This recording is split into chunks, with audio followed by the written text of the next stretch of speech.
Kababayan, saan man panig kayo ng daigdig naron, dito na naman tayo sa another episode ng ating vlogs, Badong Aratilis po. Pag-uusapan natin ngayon, ito po, no? PRD, matapos pong sampahan ng reklamo o kaso itong si BP Sara sa NBI, gusto naman po ng mga congressman natin na imbestigahan din po si PRRD dahil po sa pagbibiro. Yung pong 15. Alam nyo, wala po talaga. Talagang yung kampanya po ni BBM talagang purely paninira lang. Tapos yung paninira nila paulit-ulit lang. Na akala mo kahapon lang naging presidente si Tatay Digong. Baka nakakalimutan po ng lahat, no? Si Tatay Digong po ay naging presidente 3 years ago. So lahat po na nangyayari sa bansa natin, kung hindi po kayo satisfied, hindi na po pwede to ibintang lang kay PRRD, no? Kung wala pong kayong makikita na maganda sa Pilipinas ngayon, hindi na po yung kagagawa ni PRRD. Ipapaalala lang po natin kasi wala pong parang sisihin nyo na lahat, wag lang kami. Parang ganun yung dating, no? Okay, pag-uusapan din po natin ito pong vlogger na inihian po itong poster ni Pastor Kibuloy. Alam niyo po, yan mga gustong sumikat na vlogger pero kung gusto niyo pong tumagal, siguro naman yung inyong lingkod may karapatan na ako magsabi na kung gusto niyo tumagal sa pagbablog. Kasi 6 years na po tayo mahigit. This is my 7th year as vlogger. Honest to goodness po, no? Para pong mga trabaho yan na hindi nyo po kinakailangan yung mga instant, no? Kinakailangan po yung kayo mismo ang binibenta nyo, yung husay nyo, yung galing ninyo, hindi po yung mga panandalian gusto nyong sumikat agad. Biruin mo, ihian mo yung poster ng hindi naman po pangkaraniwan si Pastor Kibuloy. Pastor nga eh. Di po ba? Okay. Ewan ko kung sinong vlogger eh. Pag-uusapan din po natin, ito pong bagsak po ang foreign investment last year. Ito pong 2024, bumagsak po ng 39%. Imagine niyo yun, no? Halos kalahati po yung binagsak nung foreign investment. Wala na po talaga nag-invest sa Pilipinas. Hindi nga nila maipagmalaki, di ba? Yan po ang katotohanan na kahapon ang binalita po natin yung foreign reserves po natin ay bumaba ng $3 billion, $3 billion, hindi po biro yan. Tapos ngayon po, bumagsak po ng 39% ang foreign investments. Talagang hanggat ito po ang mga namumuno sa atin, no? Ang daming problema, ang gustong atupagin, paninira sa mga Duterte, wala po talaga mangyayari sa atin. Ano pa bang balita natin? Yan, pag naalala ko pa po, depende dito sa ating Yan po mga pag-uusapan natin, punong-puno po tayo. Pero bago yan, kung bago ka pa lang dito sa ating channel, mag-subscribe ka na. Dahil ito lang ang tayong channel na may kinikilingan, may pinapanigan, una sa balita, huli sa impormasyon, kaya ano pang hinihintay nyo? Pindot na. Okay. Ito po, panoorin muna natin. Ganito po ang pagkakaiba ng Duterte at ng Marcos, no? Si Pangulong Duterte po, kahit saan pinagkakaguluhan, sabihin na po natin na ito po, walang tigil po yung paninira, hindi na po siya presidente, pero bakit ganito pa rin po kamahal ng mga tao, nagpapapicture, lapit. Samantalang ito pong isa, dinadaanan niya lang yung mga tao ni hindi po lumilingon, ni hindi po tumatayo sa mga upuan, no? Ito po, tignan nyo po yung pagkakaiba. Ayan po. Ayan po, nasa kaliwa po, pinagkakaguluhan po si Pangulong Duterte. Ito namang sa kanan natin, yung mga tao ni hindi po tumatayo sa mga inuupuan nila eh. Nariyan na po si BBM, si PRRD po, tignan nyo, nagkakagulo po lahat kahit saan mapunta. Si BBM po, tignan po ninyo.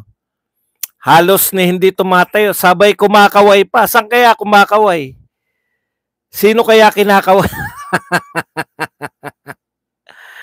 Actually, napanood na natin yung ganyan tagpo, yung mga pakaway-kaway na wala naman tao.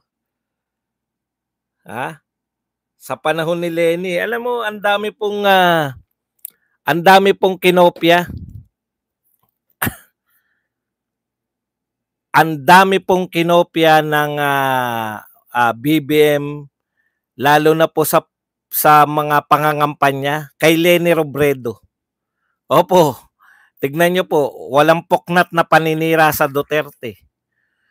Alam nyo, kayo po ang nakaupo ngayon. Imposible namang hindi kilala si Marcos. Kilala po si Marcos. Kilala po si BBM. Pero wala pong pakialam sa kanya. Yun po ang katotohanan. Sila BP Sara po siya pag nakita, sinusugod ng mga tao para yumakap, magpa-picture. Si Tatay Digong, pa-picture. Kahit na ano pa. Talaga nagkakagulo po. Dito po, nakita niyo yung video. Nakaupo lang, wala lang pakialam. Dumadaan ba presidente ng Pilipinas? Okay. Yan po ang malaking pagkakaiba, no? Yan po yung malaking pagkakaiba ng presensya nyo. Yun yung nagawa ng tao. Alam nyo po, non-stop po. Tignan nyo po ngayon sa Twitter, sa Facebook, sa lahat po ng social media. Panay-paninira po nung panahon pa.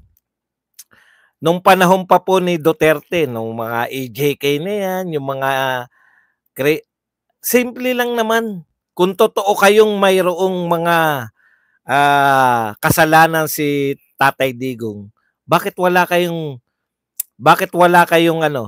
naisampang reklamo? Bakit wala kayong naisampang kaso kay Tatay Digong? Hanggang ngayon, lahat po yan. Nag-quadcom kayo. Alam nyo ba yung ibig sabihin ng quadcom? 4 na komite ng HOR, House of Representatives, sabay-sabay. Iniimbestigahan po yung allegedly ay kasalanan ni Tatay Digong. Pero ni isa po, wala pong na-create na pagsasampa ng kaso. Wala. Buti pa kay BP Sara, meron ng impeachment, meron pa sa NBA. O, di po ba? Ganyan po kalupit itong mga to. Punta muna tayo bago natin talakayin yan. Eto muna, nanggigigil ako rito sa vlogger. Baka makita nyo nagbibisaya, baka sa Davao tong vlogger na to. Pag nakita nyo nga pagsabihan nyo, yung kukutusan. Sinabi ko bang kutusan nyo? Ito yung pagmumukha nung vlogger na yan. Ito. Vlogger na pasikat. Ayan, no? Ayan, galit na galit po si Attorney Torion. Bisaya baka taga Davao din yan. Okay. Ang ginawa po nitong vlogger na to, inihian po yung poster ni Pastor Kibuloy. Mga taga Davao. Nag-sorry na, no? Pero alam mo, Iho, ito lang mapapayo ko sa iyo, yung pagbablog, hindi yan basta-basta. Parang ang gusto nyo ba sumikat kayo tapos wala lang? Halimbawa lang, sumikat ka. Ano isusunod mo na gagawin? Kasi ganun po yan Pag sumikat ka dyan sa kabalbalan, hindi ka na rin panonoorin kung hindi nakabalbalan yung ginagawa mo. Di ba? Pag sumikat ka sa kabalbalan lang, wala ka namang talagang content na nako-contribute sa mamamayang Pilipino. Kundi kalokohan lang, katarantaduhan lang. Yan, Del alam niyo po, kami bumabanat kami, pero may mga basehan yung banat namin, eh. Yung ihian mo yung hindi po makatarungan 'yan. Ako, okay po ako, 'no? Ako po ay para sa kalayaan sa pamamahayag, kalayaan sa, anong tawag dito, yung freedom of expression. Expression 'yan, eh, pero hindi naman po freedom para mambastos. Kabastusan na 'yan, eh. O tama, kahit ba mag-sorry kung ako kay Attorney Torion para lang po magkaroon ng ano, na may hangganan po yung ating pagiging vlogger. Kung political vlogger ang gusto nyo, no? Magpolitika kayo, mag-discuss kayo. O bakit sasabihin nyo yung mga vlogger na political, bakit hindi ko binabanatan? Eh, yung mga yan, no?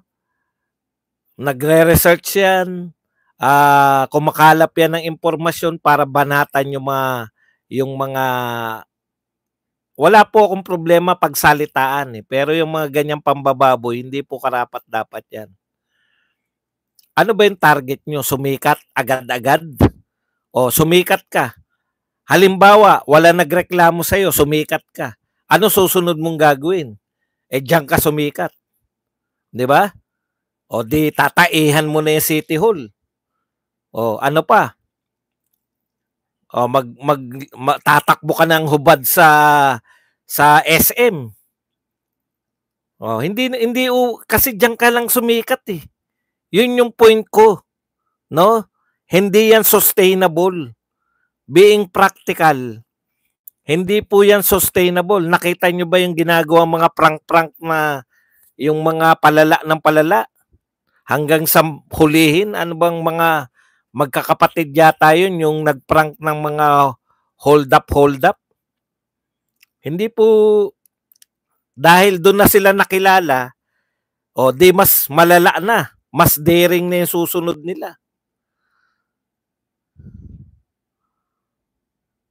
Kaya kung gusto nyo pong maging sustainable po yung inyong pagiging vlogger, kinakailangan po yung may sustansya naman kahit papano.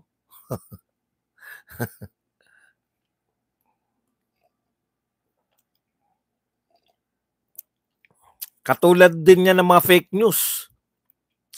Yung mga kalaban natin mahilig sa fake news eh. Kung fake news lang kayo ng fake news, hindi rin sustainable yan. Akalain nyo, naniwala kay ninyo na nagdadala siya ng chiching sa Malacanang.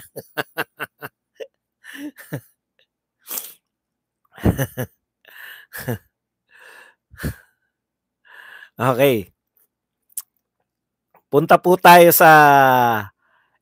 punta po tayo dito sa mga congressman na gusto pong paimbestigahan. Alam po ninyo, kayong mga congressman, nasanay po kayo na pag na-offend kayo, akala nyo na-offend na yung buong Pilipinas. Alam po ng buong Pilipinas na joke ito. May mga seryoso pong sinasabi. Ito si Adjong, lagi na to si Adjong. Lagi na nakakontra to eh. Tanong ko lang sa iyo, Adjong, nung panahon ba ni Duterte siya presidente, sinuportahan mo yung war on drugs? Ikaw ang nangunguna dyan eh. Ikaw ba, Konggun, sinuportahan niyo yung war on drugs nung presidente si Duterte? Hindi kita kilala Konggun noon eh. Pero si Adjong, alam ko, nakasuporta ka sa war on drugs eh. Di ba? Si Barbers, lahat yan nakasuporta eh. Alam niyo po ba yung sinasabi ni Tatay Digong nung campaign niya? Hindi po biro yun. Pag ako nanalo, papatayin ko kayo. Yun po, narinig ko yun. Hindi pa ako Duterte supporter. Hindi ko nga, kilala ko lang si Mayor Duterte, Mayor ng Davao. Kilala ko yan pag may mga pinapalaya yung NPA. Kasi kasama yan sa mga, negotiator. No? Kakilala niya yung mga NPA sa Davao eh. Kakilala ko yan dahil negotiator siya. Napapalaya marami dahil sa kanya. Yun ang pagkakakilala ko dyan. Hindi ko po siya kilala. Okay. Ito si Congressman Adjong. Alam ko, ay, Adjong ba yun? Adjong ba yun?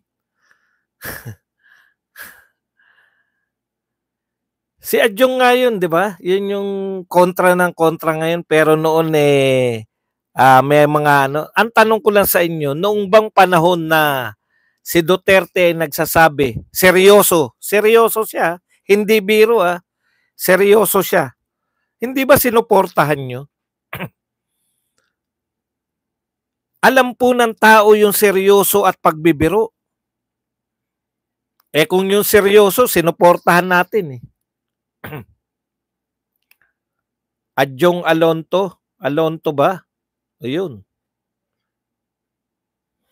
Alonto Adjong, correct. Alam ko supporter ni Duterte yan nun Nung presidente si Duterte. Bakit po ngayon kahit biro pinapatulan nyo? Kahit biro. Ang dami nyo nang imbestiga kay Duterte. May Quadcom. Ibig sabihin po na Quadcom, 4 na komite ng Kongreso nag-iimbestiga sa di umano ay kasalanan ni Duterte. Pogo, EJK, War on Drugs, at iba pa. Nakalimutan ko na yung isa pa.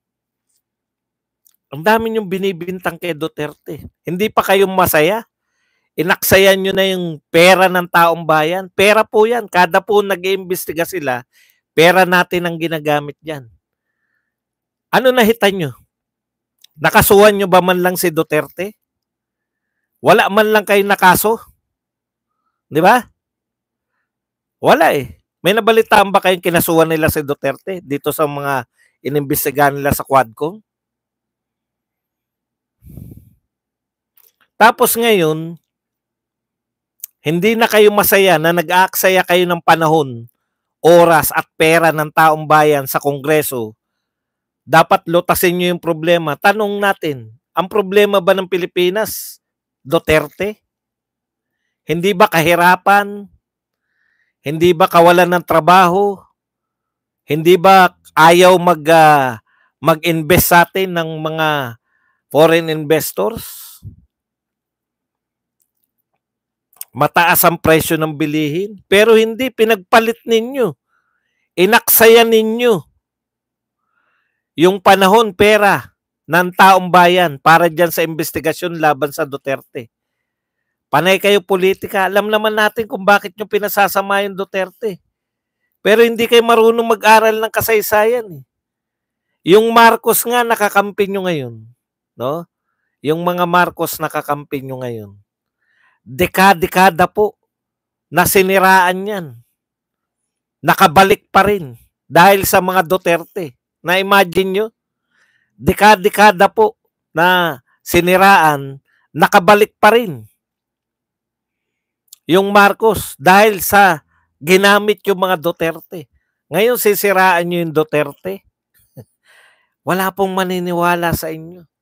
Hanggat nakikita namin yung build program ng mga Duterte, hanggat naikukumpara namin yung panahon na payapa ang aming mga komunidad, walang mga krimen tulad ng 68 years old o 84 ba yung isa? 84 years old, bedridden, ginahasa ng adik,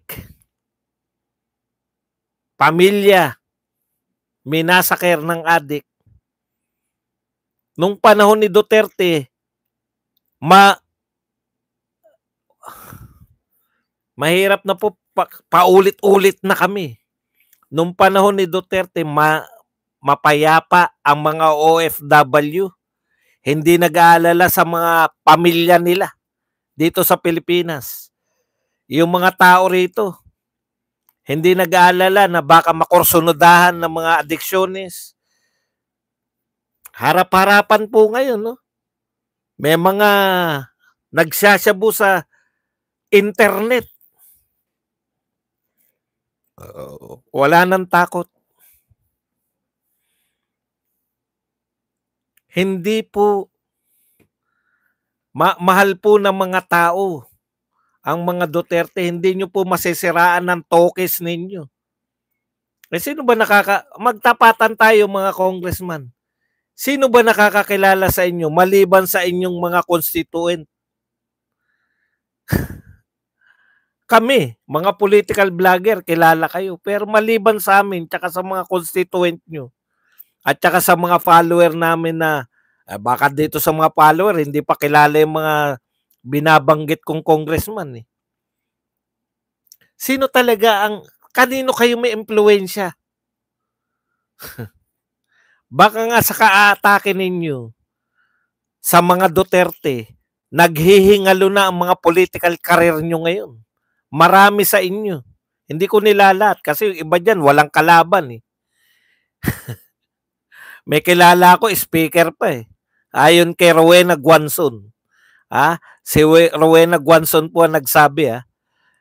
3 raw ang kalaban ni Speaker Martin. Pinadisqualify lahat. Kawawa po ka. Kawawa daw ako. Bakit naman ako kawawa? Pinagbabantaan nyo na naman ako. Ano ba naman yan? Wala na kayong naiisip kundi pagbantaan. Yung mga 38 nga na pinatawag sa Kongreso, hindi dumalo.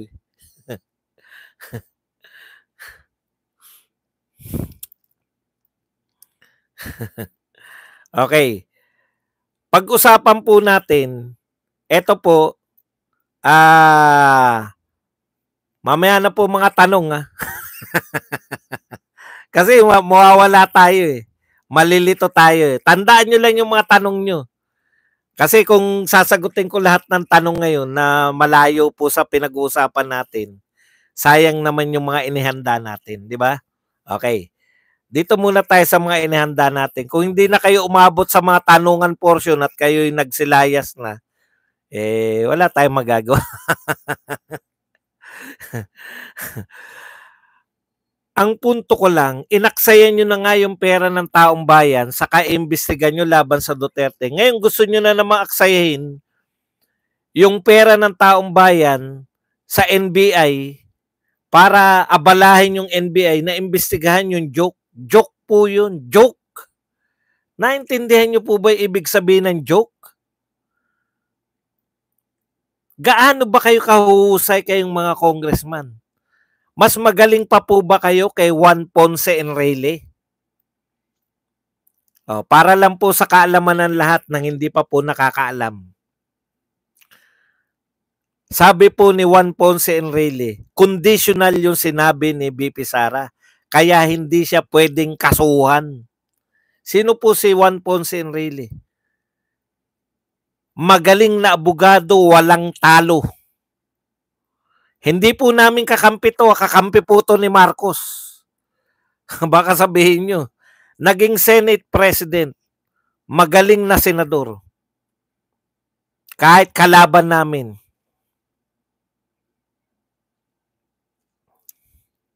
Naging Senate President, tapos ngayon po ay legal counsel ng Pangulo ng Pilipinas. Kakampi po to ni Marcos, matalinong tao. Alam niyo po yung mga matatalinong tao kahit kalaban namin. May sense po pag nagsalita. Ano sabi niya?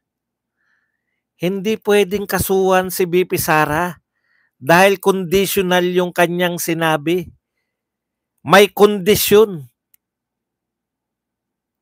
No?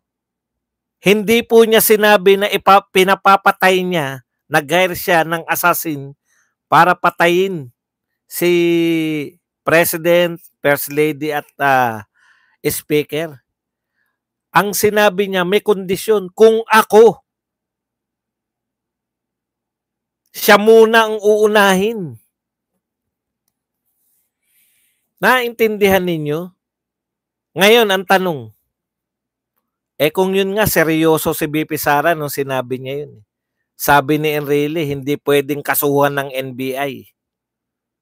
Paano na lang kayo na alam ng lahat ng tao na biro? Paiimbestigahan nyo sa NBI? Sasayangin nyo pati oras ng NBI? Ang daming dapat imbestigahan ng NBI, pati yung joke? Ano yung sasabihin nyo? Ano yung patutunayan ng NBI na yun ay hindi joke?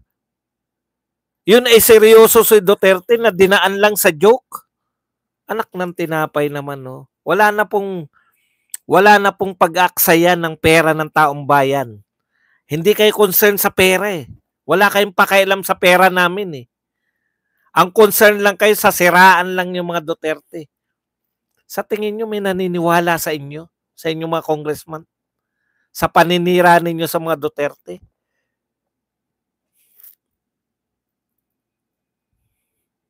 Sino sa tingin nyo number 1 presidential election pag ngayon? Pag merong naglabas ng survey ngayon, sino sa tingin nyo number 1? Correct, si Sara Duterte. Alam mo, mauwi to sa wala. Mauwi sa wala tong lahat eh. Bakit?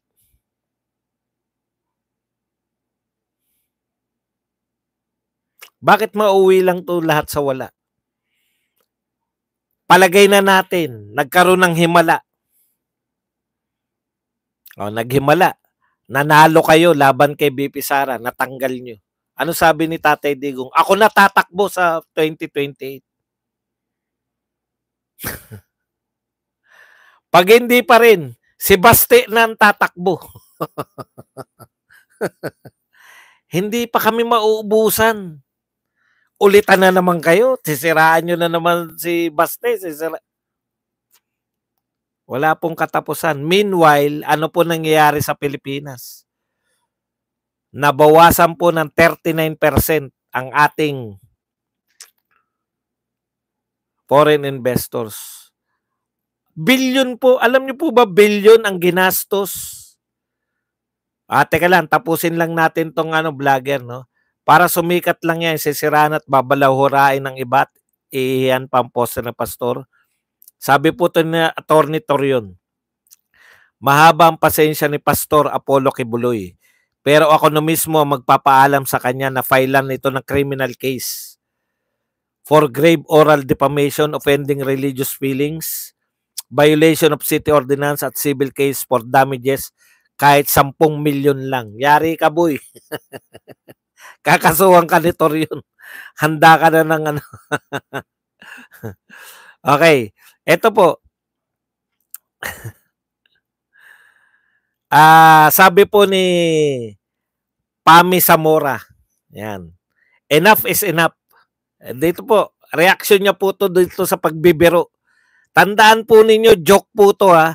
Joke to ni Duterte tungkol po sa ipapatege niya yung 15 senador para makapasok po yung mga kandidato niya. Di ba? Enough is enough. We cannot allow our leaders, past or present, to keep making murder sound like a policy option. Policy option po ba yung murder? Yung joke po ba, policy option na yun sa inyo? Antindi talaga nito mga Congress. Hindi po yun polisiya. Ito po ay joke, patawa. Alam niyo ba yung patawa? Ha ha ha. Yun po yun. Instead na ito ang pinoproblema ninyo. Tignan niyo yung problema. Ito ang problema natin. Philippine grape grapples with 39% drop in foreign investment as 2024. Alam niyo po ba kung magkano lang po ang foreign investors ngayon? Pagpauna ko na lang, no? Yung unang 2 taon ni Marcos, wala pong ginawa yan kundi bumiyahe ng bumiyahe. Sabi nga nung sa isang palabas sa TV sa Amerika, kung di ako nagkakamali, Jeopardy. Kinwestiyon na yan eh, no? Sino yung presidente na biyahe ng biyahe? Billion po ang ginastos ng Pangulo ng Pilipinas to attract foreign investors. Alam niyo po, pagbulok po ang inyong binibenta, kahit na gaano kayo kagaling mag-sales stock, wala pa rin po yan. Bulok pa rin po yan. Hindi po rin po may bebenta yan. Minsan, dapat yung produkto mo, nakita nyo ba si Tatay Digong na umikot para sa investor? Hindi po. Kinikilala siya sa kanyang mga pronouncement, sa kanyang mga ginagawa. Kinikilala siya na US. Gustong-gusto magpa-picture ng mga world leader sa kanya dahil sikat si Tatay Digong. Nung panahon niya. Pangarap lang nila yung ginagawa ni Tatay Digong. Alam niyo ba yun? Pangarap lang nila yun eh. Yung mag-conduct ng war on drugs at epektibo. Pangarap lang ng world leaders yan. Yung murahin yung US President. Pangarap lang nila yan. Hindi nila kaya sa aktual yan. Yung pagsalitaan yung mga foreign media. Murahin ng foreign media at pagbantang ipapakain sa buhaya. Pangarap lang nila yan. Yung pagsalitaan yung ICC. Pangarap lang po nila yan eh. Kaya po ganun kasikat si Tatay Digong. Gustong-gusto siya ng mga world leaders kasi alam ng mga world leaders na itong tao na to, totoong leader. Pag nagsalita, sumusunod ang mga tao. Hindi siya kinikilala na payaso. Iba po yung nagpapatawa sa payaso, ha? Okay. Ito po ang dapat nyong nire-resolba. Yan, no? Bumagsak po ng 39%. Kahapon po, binalita ko po, bumaba ng $3 billion ang ating foreign reserve.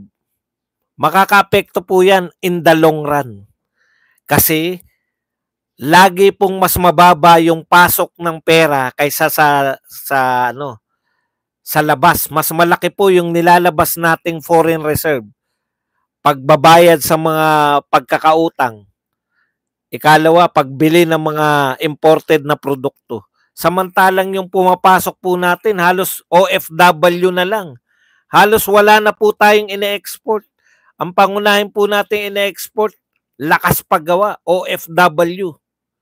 Kaya po talagang ang bumubuhay po talaga sa ating ekonomiya, OFW na eh.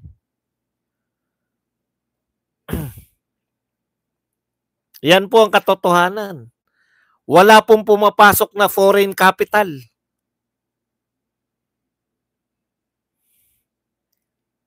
So pag wala pong pumapasok na foreign capital, mas malaki po ang natin. Tignan nyo, gaano po karami lang. Magkano lang po yung pumasok para magkaroon lang kayo na ideya. Ang pumasok po sa atin last year, 543 billion pesos na po ito, ha. Pesos na.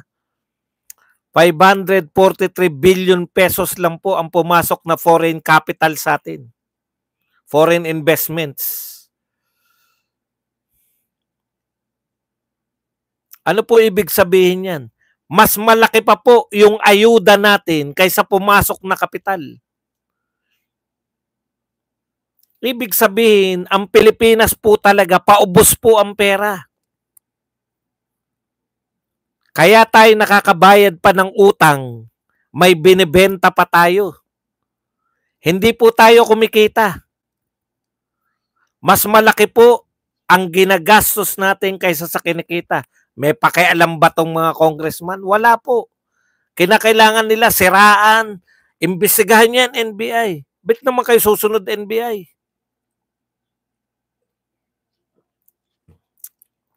Alam nyo ng joke? Sino po mag-invest sa Pilipinas? Nakikita nila 2 milyon nagrarally laban sa patakaran ng pamahalaan, laban sa impeachment. Sino mag-invest sa Pilipinas? Pinakamalaking boto, pinakasikat na leader ng Pilipinas, nagkamit ng pinakamalaking boto, sinasampahan ng impeachment. Alam nila na mas malakas yung Duterte kaysa sa Marcos eh. Hindi naman po nabibigyan ba sa tingin nyo ng ayuda yung mga foreigner na foreign investors? Ang nakakapag-isip lang po na kumilala pa sa mga Marcos, Yung ayuda, alam niyo pinagmamalaki nila? Ayuda. Gusto raw ng mga tao yung ayuda. Ano ba epekto ng ayuda sa atin? Kumikita ba tayo dahil sa ayuda? Hindi po. Nakaka-attract ba ng foreign investors ang ayuda? Hindi po. Nakakadagdag ba siya ng kapital? Hindi rin. Panay palabas lang tayo. Saan tayo kukuha ng pang-ayuda natin ngayon? Hanap tayo na may bebenta. Nakatakda na po. Alam niyo po ngayon, last batch na ng mga pagbebenta ng mga lupain. Bakit mo nasabi ba dong? Yung ibebenta natin, 200 square meters na lang. Alam niyo ba yung 200 square meters? Napakaliit na po nun. Ganun na po katindi. Ibig sabihin, lahat ng pwedeng maibenta, naibenta na. Ito, 200 square meters na lang. Dalawa lang po para matugunan. Lahat ng ekonomista, ano sinasabi? Mayroon tayong budget deficit. Mas mataas yung budget natin kaysa kinikita. Ibang klase po kasi yung leadership natin eh. May kasabihan tayong mga Pilipino, hanggat maikli ang kumot, magtiis mamaluktot. Ito po, wala na halos kinikita, pinagyayabang pa. Pinakamalaking kinita ng BIR. Pinakamalaking kinita na non-tax revenue. Alam niyo ba yung ibig sabihin na non-tax revenue?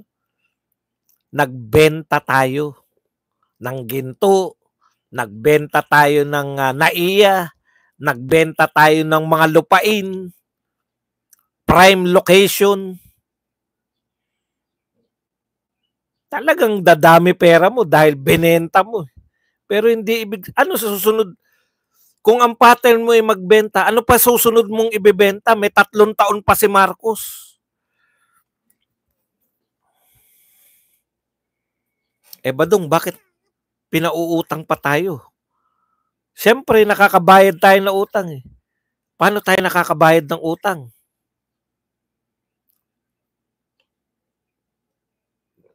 Yung mga pinagbentahan nga.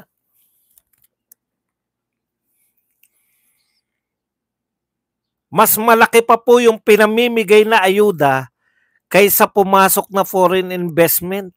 Investment to, hindi pa po to kita. Investment lang. Wari, magtatayo ako dyan. Mga maliliit na kumpanya po. Kung may malaking kumpanya ba, hindi nila ibabalita? Narinig nyo po ba yung Apple na nag-invest dito? Yung Tesla? Yung Google? Yung Facebook? Tayo yata pinakamaraming gumagamit ng Facebook at saka YouTube. Isa tayo sa mga pinakamaraming gumagamit ng YouTube, Facebook. Pero hindi nag-invest dito sa Pilipinas. Pagtitiwalaan ba nila to? Wala nang ginawa kundi sisihin yung nakaraang administrasyon. Tapos headline lagi, anak ng senador, dumaan sa busway. Iskandalo po sa kanila yan. Dito sa atin, walang nakikita yung senador. Yung anak ng senador, yung tatay na senador na 2 beses nang dumadaan sa busway, walang nakikitang mali sa ginawa ng anak niya. Katunayan, tuwan-tuwa pa tayo sa senador na yan. Wala namang impact sa atin. Sa totoo, iboboto uli natin yung kanyang mga kapatid. Si Ben at saka si Erwin.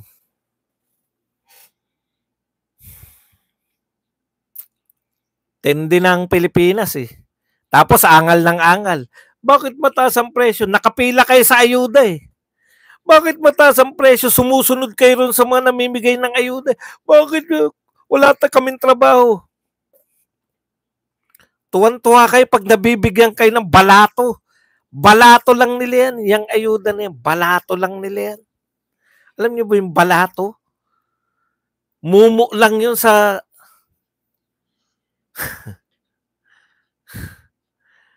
kung ang proyekto ay mamalato lang mula sa kanilang mga nakamkam.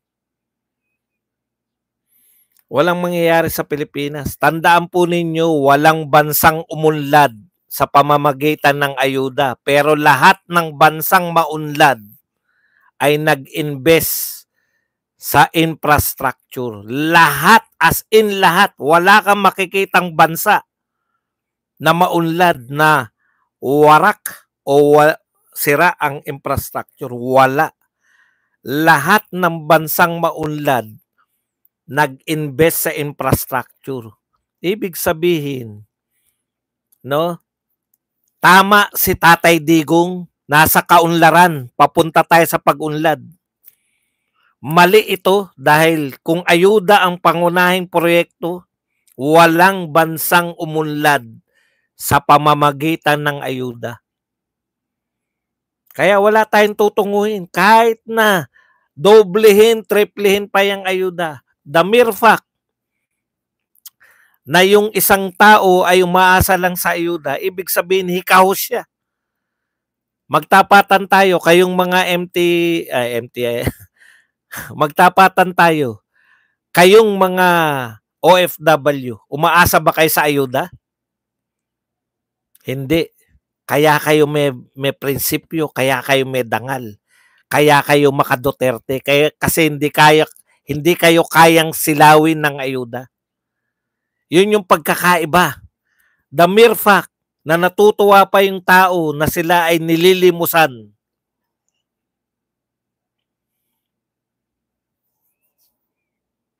Iboboto pa rin nila yung nagbibigay sa kanila ng limos. May malaki tayong problema.